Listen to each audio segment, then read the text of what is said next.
press briefing after the very violent attack and assassination attempt by government through the Kenya Police Service today in Wetima, Othaya, where we had gone for a church service. And I want to correct that media stations earlier reported that attack by unknown people. It is not unknown. This attack was by the police, and we'll give you the details. Let me give the background to these vicious attacks and assassination attempts to take my life by President William Ruto and his rogue administration. After successfully hounding me out of office through bribery of members of parliament and members of the Senate, the president and his administration has attempted to assassinate me several instances. In November 2024, gangs from the Mungiki sect under police escort attacked me in Lemuru viciously and almost killed me. I was saved by the people from the area. Images of those who attacked me have been all over. Since then, nobody has ever been arrested. On December 2024 in Shamata, where I had gone for a Thanksgiving ceremony for the local MCA in Nyandarua, an inspector of police hurled tear gas canister at me to create mayhem and to give room to goons to protected us. I reported this incident to the Inspector General of Police, Douglas Kaja, who is my neighbor here.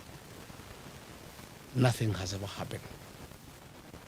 In April 2025, I got information that William Ruto had instructed the DIG, his tribesman, Mr. Langat, to make sure there is no police presence in Mweki Church, where goons had been organized by Governor Sakaja to come and attack me and kill me within a church. Again, members of the public and my security protected me, and the goons did not achieve what they had come to do. Earlier in February, goons at a police escort attacked Pastor Dorcas, my spouse, in Kabuji grounds when she was preaching, where there was a crusade. Again, today, nothing has ever been done.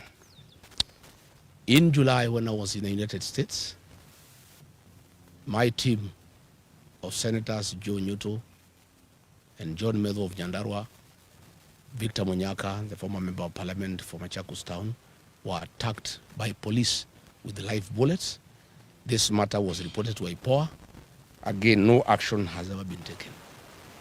On my arrival from the United States, members of parliament in Nairobi were facilitated by Kipchumba Murkomen, the CS for Interior, had staged a very daring attack on me under police supervision.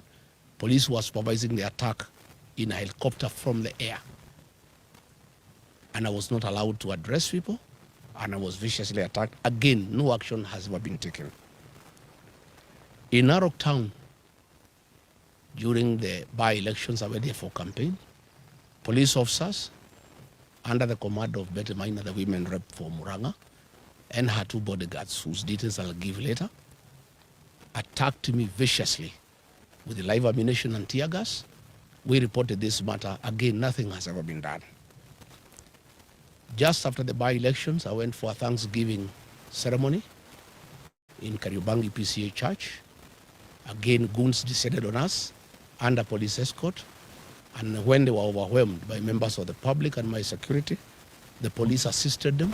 Police lobbied tear gas canisters inside the church to enable the guns come inside the church. They were repulsed by members of the public, and we escaped without being injured.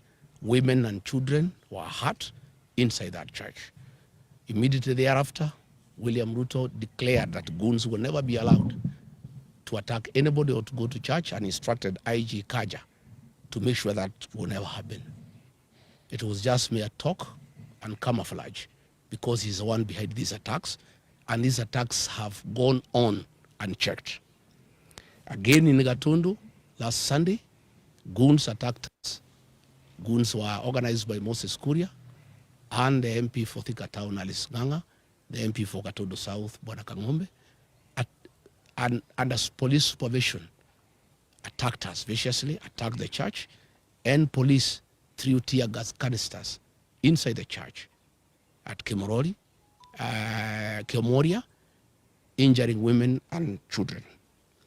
Today in Witima ACK Church, a gang of us 15 police officers, rogue police officers, under the command of 2 bodyguards belonging to that guard Betty Maina, the women rep from Raga, Peter Wainaina Kapuga, telephone number 0723-506-647, and another bodyguard of Betty Maina, John Maina, aka Birash, telephone number 0712-791-609, and another goon from Muranga, Abros Manyeki Njeri, telephone number 0710-788-577, converged at the Kamunyaka home of Eric Wamumbi, the member of parliament for Mandera, in the morning for breakfast and briefing.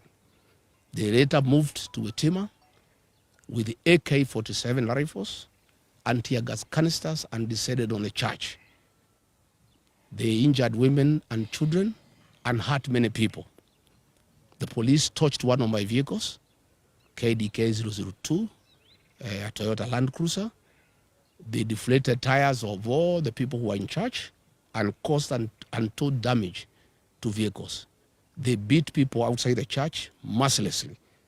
The goons that came, they were in a Nissan Matatu, KDR 467N from Namu Shato, XN 467X from Namu Shato.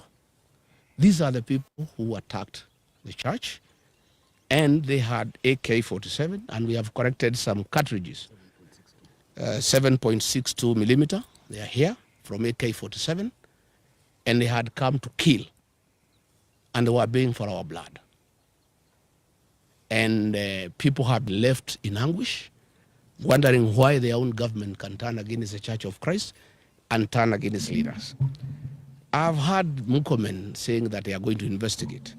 How can Murkomen investigate himself? How do police investigate themselves? These people came with a police vehicle, GK vehicle, GKB 765X, and another one from Marawa police station that ferried goons and police officers from Muraga. After the attack, the goons have retreated to Amombi's home in Kamunyaka, where they are now, together with the police, where they are having lunch and drinks. So Murkomen cannot tell the people of Kenya that they are going to investigate anything. The police cannot investigate themselves. These police officers are known. These officers attached to Betty Maina are the ones that attacked us in Kagio. They attacked us in Narok. They attacked Senator Nyoto in Muranga, and they have attacked us today. The vehicles number are here, Kipchumba Murkomen. These police officers' images are circulating on social media. So what are you telling us? You have asked the IG to investigate. You cannot investigate yourself. This is a government attack, well known to Kipchumba Murkomen. Stop pretending that you are shocked that a church can be attacked. That is pretension. I want to thank the church members of Witima ACK Church for going down on their knees and praying that we are not killed. And God heard their prayers. Although bullets were raining like heavy rain, none of us was injured. Women, of course, and children have fainted because of tear gas, but we want to thank the church. And I want to tell our people to continue praying. God is in control. God is in control, and all these things will come to pass. I want to ask Murkomen, for 40 minutes, police attacked the church. Where were the local police officers from Udaya police station? 200 meters away. Which is 200 meters away from where we were. How can an attack on a church take place with live bullets and tear gas for 40 minutes? And then the CS Interior is saying he's going to investigate. There's nothing to investigate because this attack was organized by government, by the police, and by the 2 members of parliament, Eric Wamumbi and his wife, and they are now with the police officers celebrating in Kamunyaka, here in Mandera. The area member of parliament. And of course, the area member of parliament for Udaya, Mheshimiwa Wainaina. I wonder why Mheshimiwa Wainaina, you would send people to attack the people who elected you. The people of Karema gave you their votes. Why would you send police to attack them in church? Let me wind up by saying the following. We are indeed not surprised that William Ruto has turned against the Church of Christ, and he has turned against women and children. This is part of his political DNA. It is in public knowledge that William Ruto organized an attack on women and children in Kiambaa Church in 2008, the first 2 days. On 2nd January 2008, children and women were burnt alive in church. It is William Ruto who organized that attack. And when he came and became our friend, we forgave him and we thought that he had changed his bad ways. But as soon as he became president, he went back to his old habits. He has a serious problem with the Church of Christ. He has a bone to pick with women and children. He attacked women and children in Mweki, PCA. He attacked women and children in Kariobangi. He attacked women and children in Gatundu. Today he has attacked women and children in Wetima. William Ruto, we had thought that you have changed your bad habit of killing women and children in church. Apparently you have not changed. You have even become more vicious as president, because now you have power, you have the police, and you have everybody to back you up. But I want to tell you, for every life lost, for every attack on women and children, God is seeing you, and God will punish you. We want to appeal to the international community to come through for Kenya. William Ruto is setting the stage for civil strife ahead of the elections because he knows he's losing. He wants Kenya to be like Tanzania or like Uganda. I want to tell William Ruto, Kenya cannot be Uganda and it cannot be Tanzania. We want to call on the international community who are our friends to come through for Kenya. This impunity by William Ruto, setting the stage for civil war ahead of the elections, must be checked because the people will not take it. And what has happened today has set the temperatures extremely high. The people are agitated. And I want to tell William Ruto, my former boss and friend, I understand your frustration that you have lost the mountain and you are trying to do everything to regain it. But this is not the way. Attacking churches, attacking women and children, trying to kill leaders, you are simply making the situation very difficult. The people of this region whom you have declared war on are hating you much more than they hated you yesterday. There is no way you can force the people of this area to support you. And use of police and goons will not help you. And this is just making the situation more complicated. I want to call on Kenyans to pray for our country. Our president has gone rogue. He has panicked because of the impending loss of power in the next general election. And he has become extremely dangerous. Nobody is safe anymore. If he can attack the church that prayed him into power, I think he has gone rogue. And this is totally unacceptable. I've seen a lot of nonsense by government bloggers trying to say that we can stage manage our own attack. Where can we get access to tear gas? Is it sold in a supermarket or in Gikomba? Where do we get access to AK-47 assault rifles? Where do we get access to government land cruisers? Where do we get access to police uniform? We can't. And Kenyans are not foolish. I know that is the narrative they have been trying to do to bring so that they can arrest my supporters and my security and try to blame them. But today's happening is recorded. The vehicles are there. The policemen are there. The ones in uniform, the ones in civilian. It's all recorded, the tear gas canisters, the cartridges. Please, Kipchumba Murkomen, don't play around with the minds of Kenyans. Just make a decision. If you want to make this country ungovernable, well and good. If you have decided to use the police to kill, go ahead. And I want to invite the members of the National Security Council outside William Ruto, Kithure Kindiki, and Kipchumba Murkomen. Those three have stopped thinking. and they really don't care about the security of this country.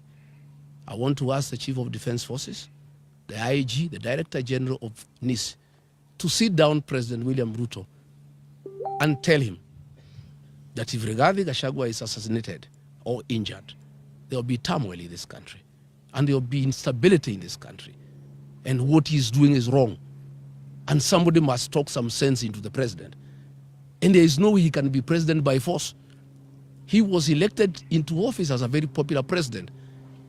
He has goofed by doing all the wrong things and antagonized the people of Kenya. And when he is in a hole, the first thing you do, you stop digging. He's digging further by unleashing violence on the Church of Christ, on elected leaders, on women, on children. He's just making the situation worse.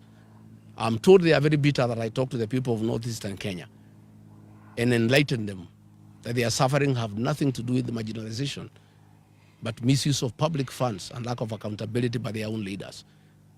And he is afraid that he was banking on the support of the Northerners, and that may not be forthcoming.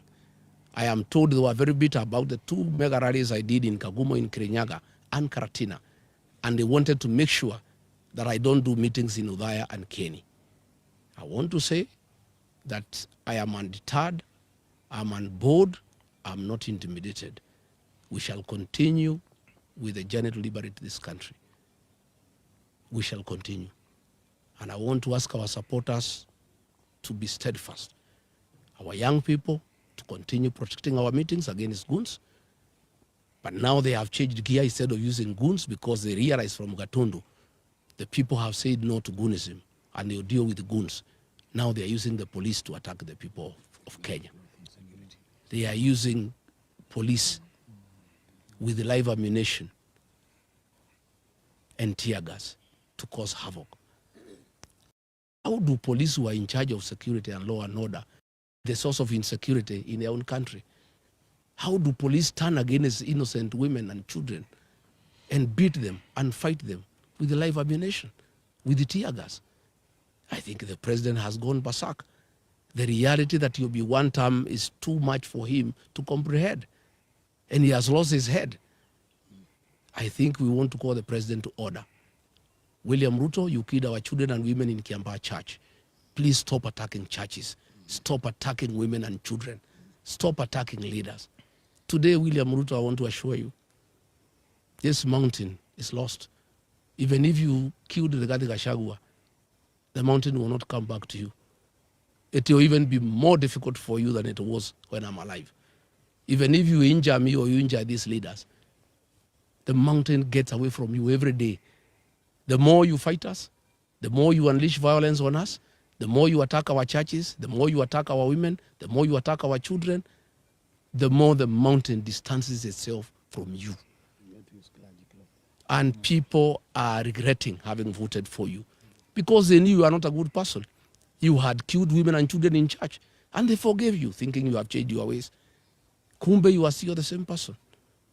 I want to thank the Reverend at Witima ACK Church and the clergy and the lay leaders and the choir. They are the ones who saved my members. They gave them uniform for the choir and were able to sneak out of the church. One of the Reverend gave his robes and uniform to one of my bodyguards who was targeted to be shot. And he was able to escort me looking like a priest. And when they saw he's a priest, they did not shoot him. They wanted to shoot him. I want to thank them. I want to thank the church. I want to thank our women and our children for the prayers. I want to thank the Christians. Kenya is a resilient nation. All these things will pass. And I want to tell the people of Kenya, the darkest hour is just before dawn. We are just about to get there. I think the worst is just about to be over. And I can't understand how William Ruto has turned against the 2 blocks of Kenyans that voted him into power. The Church of Christ prayed him into power. He has turned against the church. The Mount Kenya region that gave him almost 4 million votes, he has declared war on the mountain. I don't understand him anymore. I don't know why he has turned against the church and the people of the mountain. I want to address the people of the mountain. Please don't be intimidated. You have a right to elect whoever you want. and you have done nothing wrong by saying you are not going to elect William Ruto. Don't be intimidated. Be courageous. Be strong. We'll win this journey. So as I wind up this press conference, I want to thank the members of parliament here for their courage and for their lessons. I know it is not easy. It is difficult, but we'll conquer. No retreat, no surrender. Thank you. Thank you. Good.